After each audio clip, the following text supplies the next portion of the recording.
And our final speaker for the morning session will be Chang from Rutgers, who will speak about stochasticity and penetrance in cancer predisposition syndrome.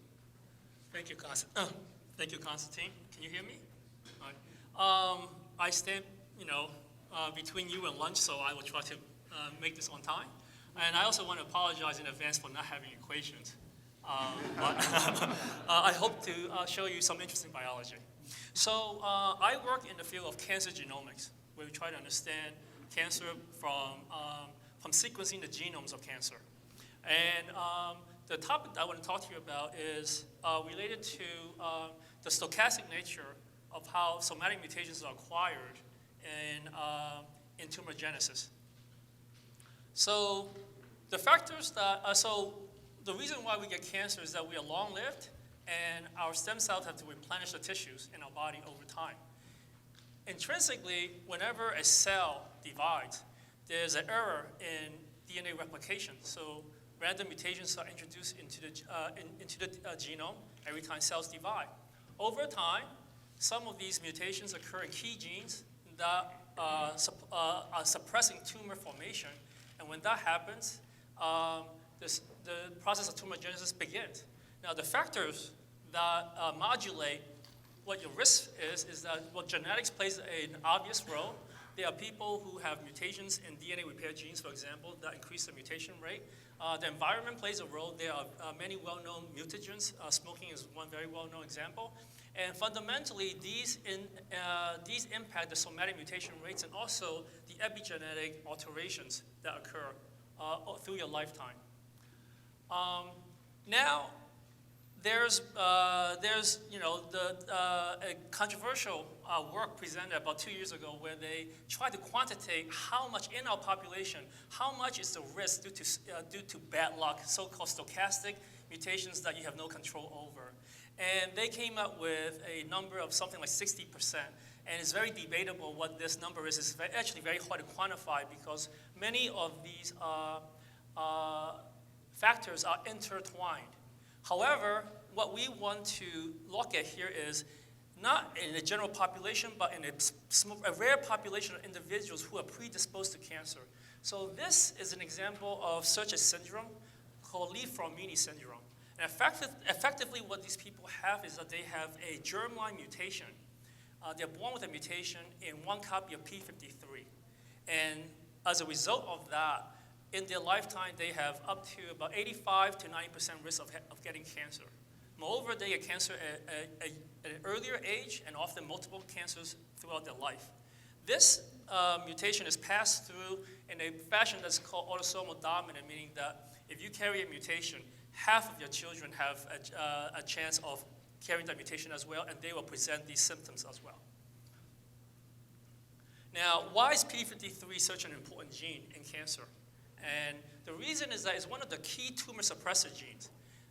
Its main function is that many different types of stresses that are sensed in the cell gets fed to P53, and P53 makes a decision on how to act.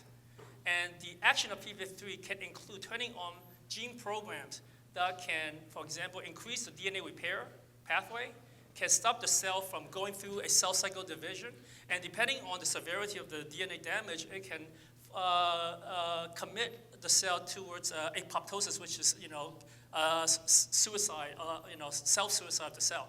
So all of these activities is meant to suppress tumor formation. Now, these individuals are born with a mutation in one copy of P53. And what's required is during tumorigenesis, the other copy of P53 needs to be lost as well.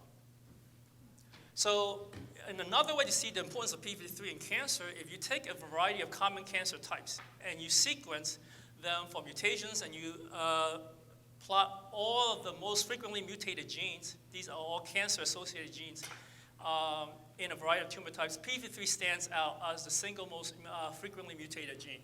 It's, in fact, mutated in about 50% of all tumors.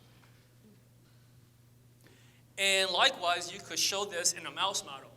This is a survival curve of mice that has wild-type P53. And if you delete one copy of P53, they die at an earlier age, and what they die from is tumors. cancers, which are often lymphomas, soft tissue sarcomas, and osteosarcomas. Now, in the mice, you can also delete both copies of p53. And in that case, the mice dies even earlier. And in this case, is 100% penetrance, means that every single mice will die of cancer. And the cancer type that they get is now predominantly lymphomas. In humans, we almost never find any individual that have mutations in both copies of p53. So this is now a pedigree of a classic example of a Li-Fraumeni syndrome. So in this family, individuals who carry the p53 mutation have the black dot.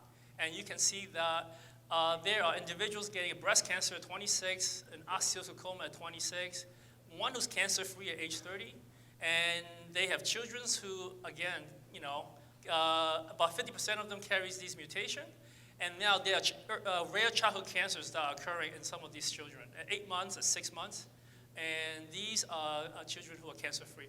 So what is remarkable when you look at this pedigree is that even though they carry the same p53 mutation, they are related to each other, so they share very often 50% of the genome. They still exhibit very different phenotype, right? So is this due to differences in their genetics, or is that due to purely stochastic chance that's occurring, right? So that's some of the things we were examining. And what I can tell you is that, whereas p53 surveils the genome for mutations, we can show that the germline of the individuals who are born from these families, there's no increased mutation in their germline. And that's from sequencing the genomes of these individuals and comparing them to their parents. Now, here's another example of a very remarkable family that's a Li-Fraumeni. And it's remarkable because there's a pair of identical twins who carry a mutation in p53. And you can see that whereas one twin has had now 3 cancers by age 21, the identical twin is actually cancer-free. So these are extremely rare. I only know of one such case in the world. There are probably others that we don't know about, but it's still rare. And what we can show is that if you do sequence their germline, we don't find any differences. So since studying twins is one of the best ways to look at variability of genetics and environment, we can use a mouse model and generate lots of identical mice that are genetically identical and carry one mutation, one copy of p53 mutation, just like the Li-Fraumeni syndrome model. And by doing this, we can look and see what's the variability in the cancer types that they get or the age at which they get cancer. And we can do this also in different genetic backgrounds. So we can create groups of identical mice, but groups that are also distinct from each other, right, to look at.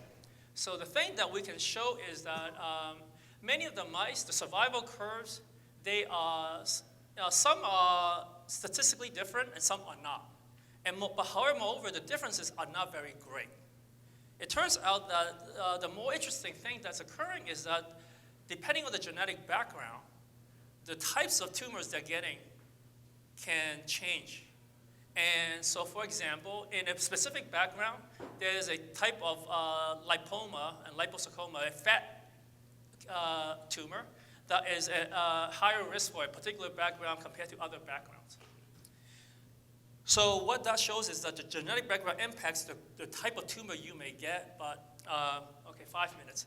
And the thing that I really want to show you here, right, that's really interesting is that here we now take, a group of genetically identical mice, and we separate the males and females because there are genetic differences, obviously, between them. But in each group of genetically identical mice, you can see that the age at which they get cancer varies from 5 months to 20 months. 20 months is an old mouse. So this is wildly different. And moreover, the types of tumors that they get are different. Sometimes they get lymphoma, sometimes they get bone cancer, and other times they get angiosarcomas. So we thought of whether we can do something in modeling this in the human situation. There is a large database of Li-Fraumeni syndrome where there's about 1,000 females with 1,000 tumors and 700 men with about 650 tumors. in this database, there are some individuals who are cancer-free because we're just following them, and in other cases, there are individuals with 2 or more cancers. And so I want to fast forward to, we use a Kaplan Meier type of approach to try to estimate what is the probability of getting a specific tumor type at a certain age, a certain discrete time period within this cohort. And we're looking at cancers that occur first, because what happens is that when you get treated for the first cancer, your risk for subsequent cancers may increase. And so what we find is that the lifetime penetrance, or the risk for different cancer types to age 65 in these individuals, actually, aside from breast cancer, which is very high for a female, is 76%, most other cancer types actually is only no more than 25%. So it's, and that is partly the stochastic nature of how some individuals may get a certain cancer type and others don't. And using this model, we can now explain what's the likelihood that in this pair of identical twins is that the probability of getting any cancer type by age 21, right? The probability of 0 cancer is actually 71%. And that's this individual here. To get 1 cancer is about 24%, but to get 3 cancers is actually about 0.3%, right? It's very low. So what this means is that probably the treatment this individual got for the first cancer increased her risk for getting subsequent cancers. And we can show that in the entire registry that this appears to be the case. And the reason why that makes sense is that when most treatments for cancer involve either chemotherapy, radiation therapy, these are DNA damaging agents. What happens is that if this happens in a stem cell, the stem cells will die. If you have a p53 mutation in the stem cell, if you lose the wild type copy, that allows the stem cells to survive. Those stem cells will then survive and proliferate, and now they get additional accumulation of mutations that increase risk for cancer. So the second part, if I have a very little time to explain, is from genome sequencing, can we try to identify what the life history of the cell that led to the cancer? Basically, by looking at the mutations as a fossil record of what's going on. So this is an individual where we took a tumor, and this is an exceptional individual here, a person who had 20 different tumors in 20 years, right? So we took a tumor that she had at age 10, an adrenocortical carcinoma. And the thing about this tumor that's interesting is that in cancer there's a phenomenon called aneuploidy, where the number of chromosomes change in the genome of the cancer. So this is where we sequence this tumor, and we find that in many tumors, for example, you have this pattern where there is 2 copies of the same chromosome, and whereas the other chromosome is lost. Okay? So this probably comes from some mitotic event where there is a genome duplication where a lot of chromosomes get duplicated but lost also at the same time. But what this allows us to do is to track the history of the tumor.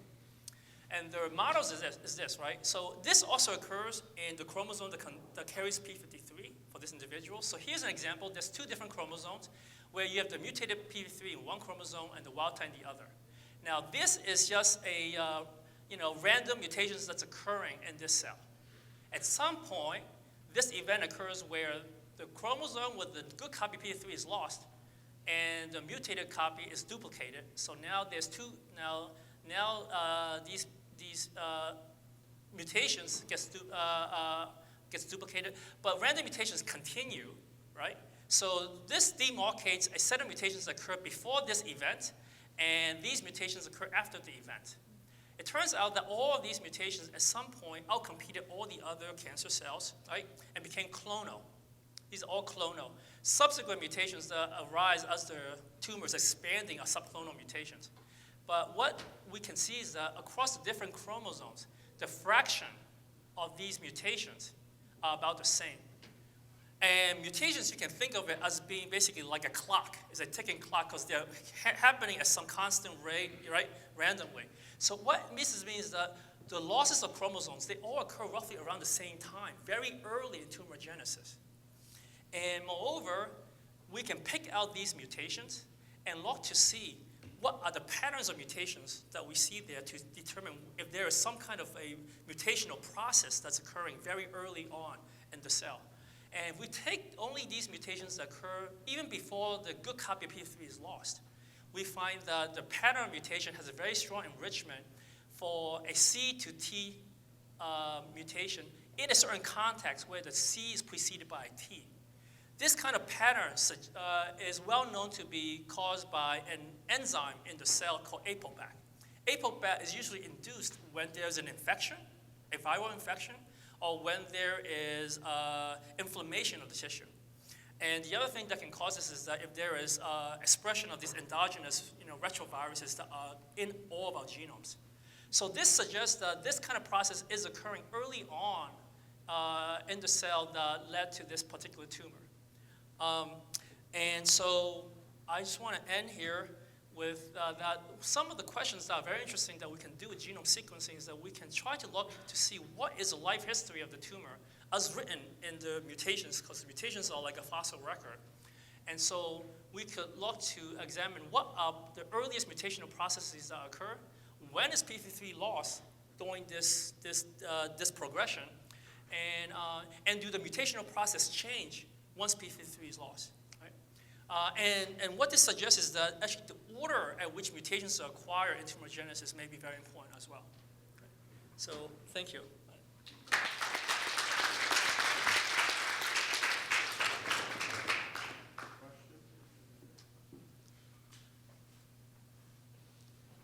Everybody wants lunch? Oh, I'm sorry. What role does the metabolic rate play in cancer? Thank you. Probably it plays an important role, and I mean some of the things where metabolism can change is that, for example, if there's inflammation, there's a greater turnover of tissue rate, right? So that you increase the cell division rate in the tissue. Moreover, also when there's also more when there's greater metabolism, there's a thing called ROS, which is oxidative reactions, which can also increase the rate at which DNA is damaged. Right? So, it plays a crucial role.